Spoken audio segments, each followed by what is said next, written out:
before I record next week's Sound Off, the Bash in Berlin will be in the books. So now is as good a time as any to run through the card and give my predictions. Like All In, this card has a 1 p.m. start time. We have back-to-back international PLEs here on back-to-back weekends, both with a 1 o'clock Eastern start time. This one is emanating from the Uber Arena in Berlin, Germany, the first ever German PLE for WWE. Those fans have a tall order ahead of them if they want to beat out that crowd in Lyon, France for Backlash. But it'll be fun to watch him try. Randy Orton has said he's flying his wife to the show with him because he wants her to experience the atmosphere in the building. He thinks it's going to be nuts. And I tend to agree. It's another 5-match card. We already had the Bloodline defending the SmackDown Tag Team titles against the Street Profits on Friday. And LA Knight defending his U.S. title against Santos Escobar. LA Knight is going to be in Berlin, but he will be having an open challenge on SmackDown next Friday for the United States Championship. Jey Uso and Sami Zayn, they've teased going after the Judgment Day for the Raw Tag Team titles, but then on Monday, Jey said that Sami was taking some time for himself, and he added his name to the mix for this Intercontinental title tournament that is about to kick off on Monday for Braun Breaker's title. We don't know who's in it yet. Sounds like Jey is a lock. So I assume we're not getting any men's tag team title defenses on this show. We have not had a single defense of either set of tag team titles since WrestleMania, and that was when they were still unified.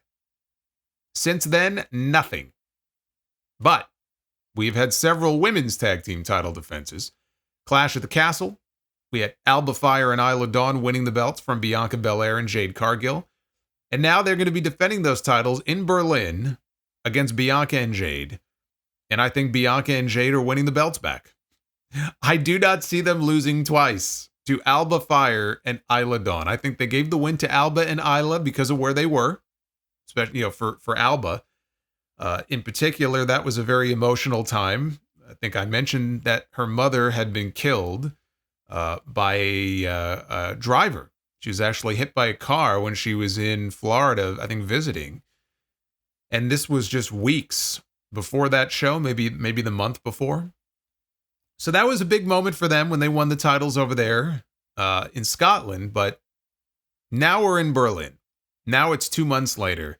And now I think it's time for Bianca and Jade to get the belts back, which is what I think is going to happen. Damian Priest and Rhea Ripley, the Terror Twins, take on Liv Morgan and Dominic Mysterio in a mixed tag team match. This is the best storyline going on Raw right now. Priest and Ripley, they came out of SummerSlam as losers. They need this win. I think they get this win.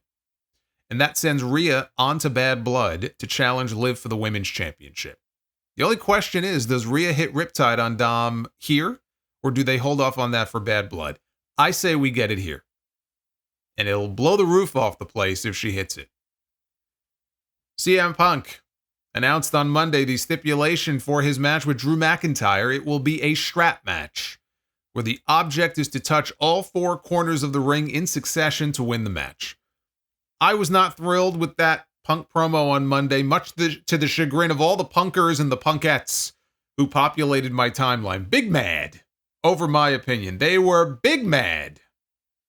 Well, be mad. The segment sucked. It's one bad segment among many great ones that we have had this year with Punk and McIntyre. I don't know why that upsets people so much. I really don't. I'll send you all a bracelet with my name on it. Me and my dog's name. It'll make you feel better. I don't even have a dog. I'll put Larry's name on there. That way you can wear it with you to bed at night to make you feel safe. I was thinking that maybe there would be some more controversy with the stipulation and they were going to give McIntyre another win while protecting Punk from taking the pinfall loss. But I don't know why I thought that. This is going to be a CM Punk win to even the score at 1 win apiece heading into their inevitable Hell in a Cell clash. The focus on Monday was still very much on Punk's bracelet, which just a week earlier he said McIntyre could keep. He didn't need it back. It's what it represented. You want to keep it? Go ahead and keep it. But then on Monday, he said he would drop the strap and agree to fight Drew right then and there if Drew would give him back the bracelet. So that was strange. Clearly, he does want the physical bracelet back. And he will get it back at some point. He'll probably get it back in Berlin. But yeah, Hell in a Cell and Bad Blood seems inevitable with these two. It makes more sense for them to be split, one win apiece going into the finale. Cody Rhodes defends the WWE Championship against Kevin Owens. When you don't have enough heels for your champion to work with, you go to another top babyface. Owens did not want the shot. He's a very proud man. Has not had the best win-loss record this year, but Cody insisted. You know, Owens has had his back at every turn with the bloodline going all the way back to last year's WrestleMania. Remember when Sami and KO fought off the Usos and you thought, this is going to be it? And then he got spiked and he lost. But Kevin Owens was there to help him out. Cody is not losing the title, but Owens going heel is a very real possibility after the match. On SmackDown Friday night, it was all about building up some doubt in what Owens' intentions are. They even had a video package showing all the times that he betrayed friends of his or turned on people, Sami Zayn and Chris Jericho and Kofi Kingston, among others. So they really want you to think that this man, he can't be trusted. You got to keep an eye on him.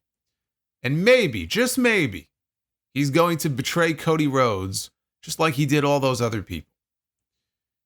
Almost to the point where it makes me think that it's not going to happen. Because why lean so heavily into it? But it does add an interesting little wrinkle to the match that wasn't there before. Will he or won't he? One thing I will tell you that he will not do is win the WWE title. Cody Rhodes is going to retain. Whether or not Owens goes heel, I put it at 50-50, honestly. Because I think Randy Orton's going to go heel. So do they both go heel? Does Owens go heel and not Randy? Because they could definitely use some heels on top of that show right now. I mean, the roster imbalance as far as heels and baby faces on top is very noticeable. And it has been noticeable as far as Cody's reign is concerned. So they could definitely use someone like KO back in the heel spot. I'm 50-50 on whether or not they pull the trigger and actually do it. And in what I think will be and should be the main event, Gunther walks into Berlin, the defending World Heavyweight Champion for the very first time, putting his title on the line against Randy Orton in a rematch from this year's King of the Ring final. Orton has also said he hopes they get to main event the show. He said, and I didn't realize this, he said it's been almost 4 years. 4 years since he has had a main event match on a PLE. Not counting War Games last year. I assume he's counting, singles matches, maybe tag matches. 4 years. I'm expecting Gunther to get a great reception, given that he won't be too far from his home country.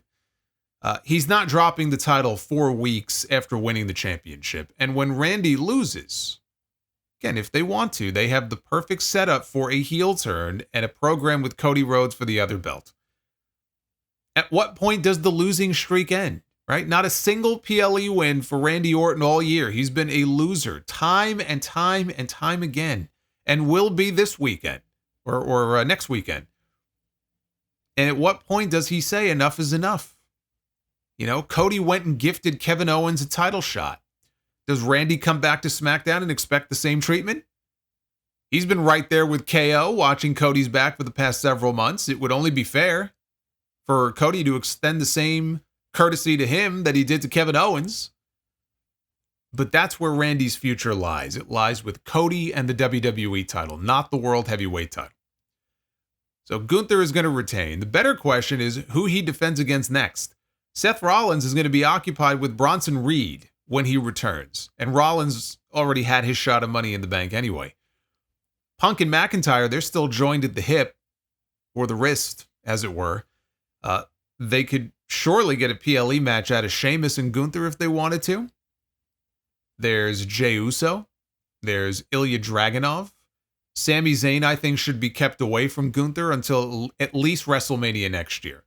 Then they can tell the story of Sami being the man to finally hand Gunther his first main roster loss, right? Which he did at this year's WrestleMania. And at the same time, trying to finally win his first world championship. Right? That's the story for those two. That's not a story you tell now. That's a story I think you wait until next year. You tell it then.